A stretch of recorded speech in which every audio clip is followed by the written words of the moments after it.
2026 में विदेश जाने वालों की सबसे बड़ी गलती वीजा रिजेक्ट होना नहीं होगी, बल्कि वही देश चुनना होगा जो हर कोई चुन रहा है, क्योंकि इसी वक्त हजारों भारतीय प्रोफेशनल्स चुपचाप ऐसी जगहों पर जा रहे हैं जहां कंपटीशन कम है, कंपनियां एग्रेसिवली हायरिंग कर रही हैं।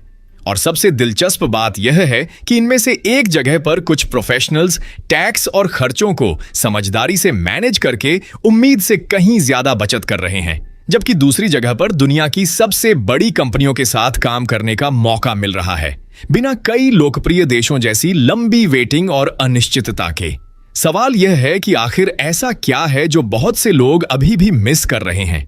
आज हम दो ऐसे देशों की बात करेंगे जो 2026 में भारतीय प्रोफेशनल्स के लिए सबसे कम चर्चित लेकिन सबसे मजबूत करियर विकल्पों में गिने जा रहे हैं। सबसे पहले बात करते हैं पोलैंड की। बहुत से भारतीयों के लिए पोलैंड अभी भी रडार पर नहीं है, लेकिन यूरोप के सबसे तेजी से बढ़ते मैन्युफैक्चरिंग, आईटी और बिजनेस सर्विस हब्स में इसका नाम लगातार ऊपर आ रहा है।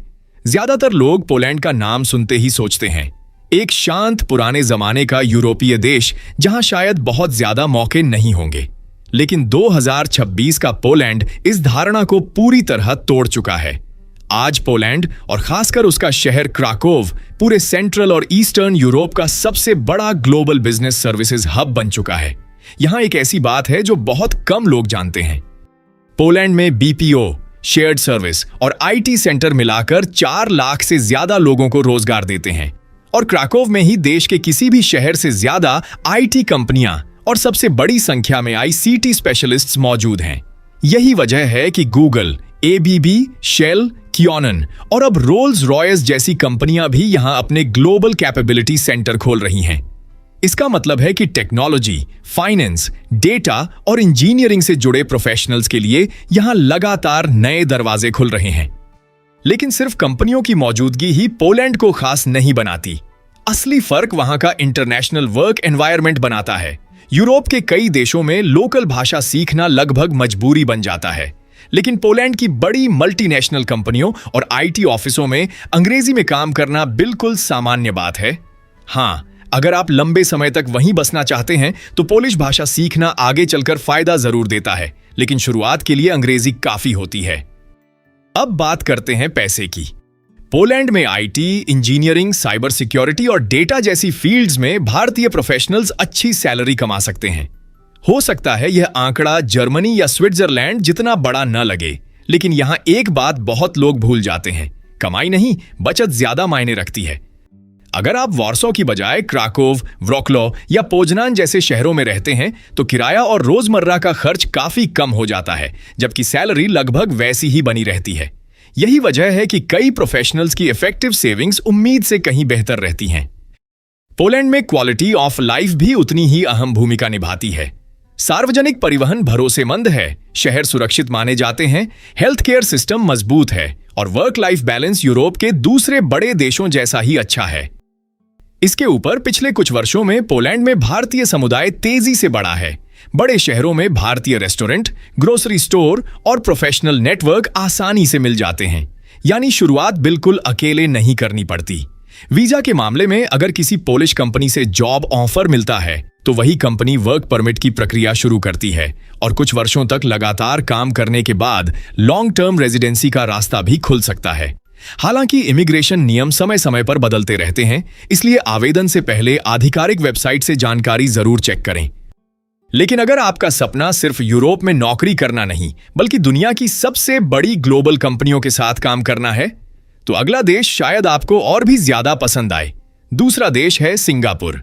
ज्यादातर लोग जब सिंगापुर की बात सुनते हैं तो सीधे सैलरी नंबर के बारे में सोचने लगते हैं, लेकिन असली सवाल सैलरी का नहीं है।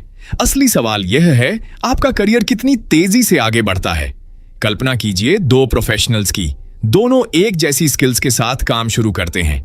एक भारत में किसी कंपनी की लोकल टीम में काम करता है, दूसरा सिंगापुर में उसी कंपनी के रीजनल हेडक्वार्टर्स में। पहला व्यक्ति अच्छा काम करता है, लेकिन उसके प्रोजेक्ट्स ज्यादातर एक देश तक सीमित रहते हैं। दूसरा व्यक्ति रोज ऐसे फैसलों और प्रोजेक्ट्स का हिस्सा बनता है जो पूरे एशिया को प्रभावित करते हैं।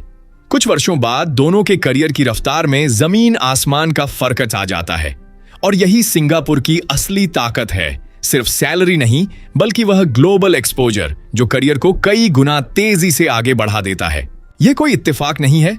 Google, Microsoft, Meta, Amazon web services, DBS bank और ग्रैब जैसी कंपनियों ने अपने रीजनल हेडक्वार्टर्स सिंगापुर में ही बनाए हैं। इसका मतलब है कि अगर आपकी field tech, finance, AI, banking, data या सप्लाई चेन है, तो आप लोकल प्रोजेक्ट्स पर नहीं, बल्कि सीधे रीजनल और कई बार ग्लोबल प्रोजेक्ट्स पर काम कर सकते हैं। और इस तरह का एक्सपोजर आगे चलकर आपके रिज्यूमे और आपकी सोच दोनों को पूरी तरह बदल देता है। भाषा के मामले में सिंगापुर भारतीय प्रोफेशनल्स के लिए सबसे आसान देशों में से एक है, क्योंकि अंग्रेजी वहां की मुख्य कामकाजी भाषा है, ऑफिस में, सरकारी काम में और रोजमर्रा की जिंदगी में भी। इसलिए शुरुआती एडजस्टमेंट काफी आसान रहता है और आपका पूरा फोकस सीखने और आगे बढ़ने पर लग पाता है, भाषा की बाधा पर नहीं। अब बात करते हैं पैसे की, और यहां ईमानदारी से एक सच्चाई भी समझनी जरूरी है। सिंगापुर एशिया की सबसे कंपेटिटिव सैलरीज देने वाले देशों में शामिल है, लेकिन किराया भी काफी महंगा हो सकता है। इसीलिए यहां सिर्फ ग्रॉस सैलरी देखकर फैसला लेना एक बड़ी गलती होगी। असली समझदारी इसमें है कि आप कंपनी के हाउसिंग अलाउंस को देखें, शुरुआत में शेयर्ड एकोमोडेशन चुनें और अपेक्षाकृत कम पर्सनल इनकम टैक्स का फायदा उठाएं। ये तीनों मिलकर आपकी बचत को काफी बेहतर बना सकते हैं। यानी सिंगापुर में पैसा सिर्फ कमाने की नहीं, बल्कि समझदारी से मैनेज करने की जगह है। क्वालिटी ऑफ लाइफ की बात करें तो सिंगापुर की पहचान ही बेहतरीन पब्लिक ट्रांसपोर्ट, विश्वस्तरीय हेल्थ केयर, बेहद कम क्राइम और साफ सुथरे शहर से बनती है। अगर आपको तेज करियर और व्यवस्थित जिंदगी दोनों एक साथ चाहिए, तो यह जगह इन दोनों को बेहतरीन तरीके से बैलेंस करती है। इसके ऊपर सिंगापुर में भारतीय समुदाय दशकों पुराना और मजबूत है। भारतीय खाना, मंदिर, गुरुद्वारे, भारतीय स्कूल और प्रोफेशनल नेटवर्क आसानी से मिल जाते हैं, जिससे विदेश में अकेलापन यहां अपेक्षाकृत कम महसूस होता है। वीजा के मामले में ज्यादातर भारतीय स्किल्ड प्रोफेशनल्स एम्प्लॉयमेंट पास के जरिए सिंगापुर पहुंचते हैं और बाद में कुछ लोग परमानेंट रेजिडेंसी के लिए आवेदन करते हैं। हालांकि पीआर की मंजूरी कई बातों पर निर्भर करती है और इसकी कोई गारंटी नहीं होती, इसलिए आवेदन से पहले सरकारी नियमों की नवीनतम जानकारी जरूर देख लें। तो आखिर बेहतर कौन है? अगर आपको स्टेबल ग्रोथ, अच्छी बचत और धीरे धीरे यूरोपीय जॉब मार्केट तक पहुंच चाहिए, तो पोलैंड बेहतर विकल्प है। लेकिन अगर आपको दुनिया की बड़ी कंपनियों के रीजनल हेडक्वार्टर्स, तेज करियर ग्रोथ और एशिया के सबसे बड़े बिजनेस हब का हिस्सा बनना है, तो सिंगापुर ज्यादा सही रहेगा।